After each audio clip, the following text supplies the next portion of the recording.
बिजिर हा रैखाथिनि थाखाय कार्बि आंलंआ जोबथायाव थार बिजिरनायखौ मोननो थांगासिनो दं।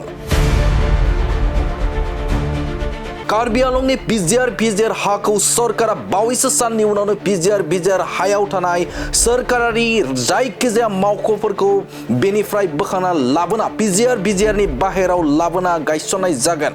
बिजिर हा रैखाथिनि थाखाय कार्बि आंलं सरकारा फेन्सिं होनाय जागोन। बिजिर हानि अनगा सरकारारि हाखौ गोबां दखल खालामनायखौ काउन्सिल सरकारा थाबैनो इभेक्शन खालामनाय जागोन।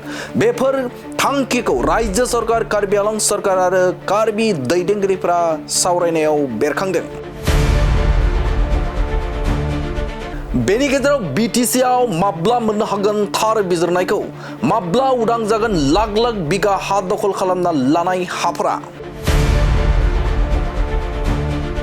माब्ला खालामगोन लाख बिगा हाखौ इभेक्शन? जाय आयेन बेरेखा दखल खालामनानै दोनदों गोबां सुबुंफोरा। माब्ला खालामगोन बिटिसिनि लाख बिगा हाखौ इभेक्शन? जाय आयेन बेरेखा दखल खालामनानै दोनदों गोबां सुबुंफोरा। बे समाव बिटिसि सरकारा आसाम सरकारनो थांनाय 8 नभेम्बर 2019 मायथाइयाव दैथायहरनाय खारिया जोंनि आखायाव।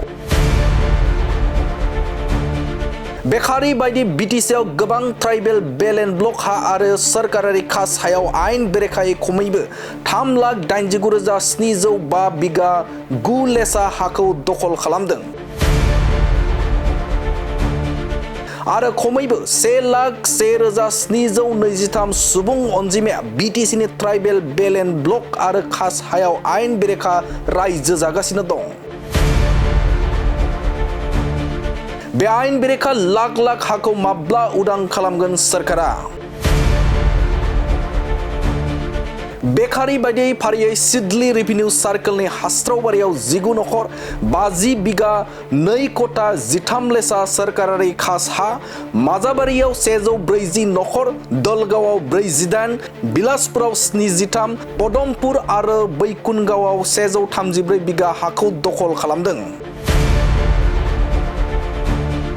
बिजनी रेभिनिउ सार्कलनि 2 नं बंसिया पारायाव गासै 35 नखर सरकारारि खास हा 90 बिगा दखल, बगिदरा 53 नखर 143 बिगा 1 कटा 3 लेसा रेभिनिउ गामि, बागनामारि 41 नखर खास हा 80 बिगा हा दखल रेभिनिउ गामि, निज दामुगाव 63 नखर 100 बिगा हा दखल खालामना दोनदों।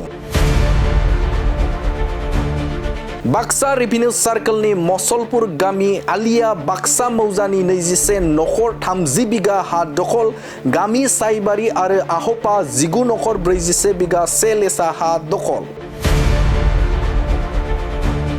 तामुलपुर रेभिनिउ सार्कलनि गयबारि 9 नखर, गवाकुसि आरो बरभिला 20 बिगा हा दखल, रेभिनिउ गामि सिमालुबारि, कालीपुर, बारकाजुलि, सालमारा आरो एनके दारांगा कुमारिकाटा मौजानि सिङाव 32 बिगा हा गासै 24 नखरा दखल खालामदों। पुब बाक्सा मौजा गामि गेरुवा, दिमिलापार, हाकाटा, सापातल आरो नं 2 पुब हाउलि गासै 52 बिगा 3 कटा 10 लेसा हा 18 नखरा दखल खालामदों। दरंगा रिजार्भ फरेस्टनि तामुलपुर ट्राइबेल बेल एन्ड ब्लकनि हाखौ 210 नखरा 100 बिगा हाखौ दखल खालामदों। गरेसर रेभिनिउ सार्कलनि गासै 39 नखर 100 बिगा खासा गामि गुरमौ, हारिजरा आरो सनमाहारियाव दखल।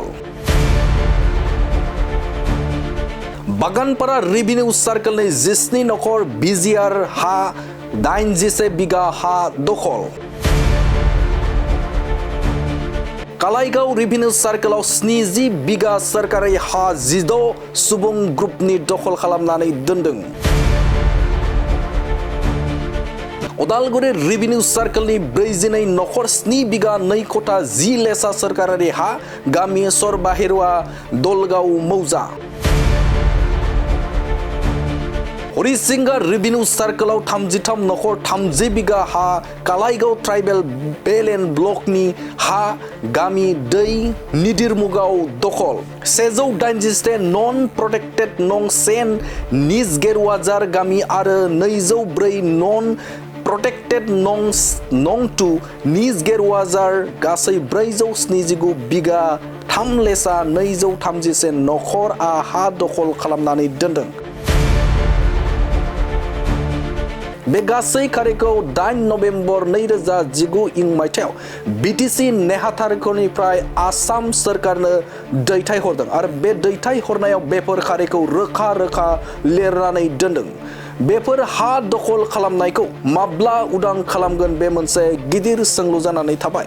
बेनि थाखाय बिटिसिनि दोलो आफादफोरा माब्ला सिरि मोनगोन, सरकारा माब्ला इभेक्शन खालामगोन बेखौ सम सफैब्लासो मिथिगोन। नाथाय लाख लाख हाया दिनै आयेन बेरेखायै दखल खालामगासिनो दं। रादाब फोसावगिरि बडलेण्ड बुब्लि।